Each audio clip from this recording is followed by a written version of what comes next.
आज की क्लास में हम डिस्कस करेंगे मैग्नेटिज्म इन ह्यूमन बींग्स की। मैग्नेटिज्म इन ह्यूमन बींग्स का बेसिक मतलब यही है कि ह्यूमन बींग्स के अंदर इलेक्ट्रिकल कंपोनेंट होंगे और कहीं भी इलेक्ट्रिकल कंपोनेंट होता है, फॉर इंस्टेंस अगर मैं बात करूं कहीं भी इलेक्ट्रिक करंट होता है तो जाहिर सी बात है वहां पे मैग्नेटिज्म अल्टीमेटली आ जाता है। ठीक, अगर आप किसी भी तरीके से ह्यूमन बींग्स के अंदर सोर्स ढूंढ लो इलेक्ट्रिक करंट का तो फिर अल्टीमेटली इलेक्ट्रिक करंट प्रोड्यूस होने लग जाएगा और उसके बाद आपको मैग्नेटिज्म भी मिल जाएगा।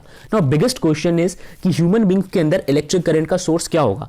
किसी भी इलेक्ट्रिक करंट का सोर्स क्या होता है इन जनरल, वो होता है चार्ज, आयंस, राइट। अब हम बात करते हैं सोर्स की, तो सोर्स होता है यहां पे ions, charge particles. Electric current के अंदर ऐसे बहुत सारे चार्ज पार्टिकल होते हैं। एक छोटा सा एग्जांपल देता हूं, हमारे स्टमक में होता है HCl, राइट। अगर ये HCl को आप अलग अलग कर दो तो यहां से बहुत सारे चार्ज पार्टिकल मिल जाएंगे आपको, ये आयंस ही मिलते हैं और ये आयंस मोर और लेस रिस्पॉन्सिबल होते हैं करंट के लिए।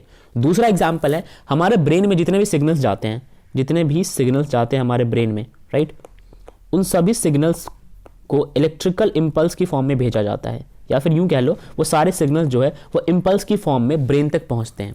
ठीक है, और वो इंपल्स जो होते हैं वो इलेक्ट्रिकल सिग्नल्स ही होते हैं। तो कहीं ना कहीं ये बात हमें मालूम है कि हमारे बॉडी में इलेक्ट्रिसिटी का एक अच्छा खासा सोर्स है। वो सोर्स बहुत ही ज़्यादा वीक होता है। ठीक है, बाय डिफॉल्ट अगर आप मान के चलो तो वो सोर्स बहुत ही ज़्यादा वीक होता है, तो वो इलेक्ट्रिकल का सोर्स जो है वो वीक है, बट सोर्स तो मौजूद है। अब उस सोर्स के इर्द गिर्द लेट्स सपोज मान लेते हैं कि इलेक्ट्रिक करंट जो है वो फ्लो करने लग गया।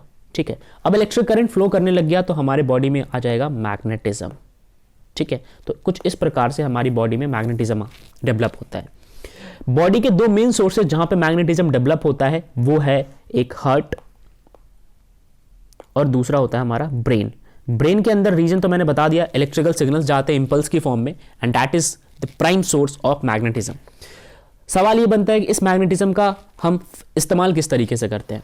तो जब आप MRI स्कैन वगैरह कराते हो, ठीक है, MRI स्कैन जब होता है मेनली, तो उस वक्त जो हमारे बॉडी में मैग्नेटिज्म है उसी के बेसिस को मान के, फिर से समझो, उसी को बेसिस मान के MRI स्कैन जो है वो संभव हो पाता है। ठीक है, वो इसी मैग्नेटिज्म टेक्निक को इस्तेमाल करता है हमारे बॉडी का और फिर वो स्कैन करके हमें बॉडी की इंटरनल्स डिटेल्स प्रोवाइड करता है। तो that is all about magnetism in human beings. दो मेजर ऑर्गन्स याद रखने हैं और आपको ये याद रखना है कि रीजन्स क्या हैं, क्योंकि हमारे बॉडी में चार्ज होता है, तो चार्ज होगा तो इलेक्ट्रिक करंट, और अगर इलेक्ट्रिक करंट हो गया तो मैग्नेटिज्म भी हो जाएगा। और अगर मैग्नेटिज्म है तो उसका इस्तेमाल कहाँ किया जाता है, एक छोटा सा एग्जाम्पल है MRI स्कैन में। ठीक है, नेक्स्ट टॉपिक हम नेक्स्ट क्लास में डिस्कस करेंगे।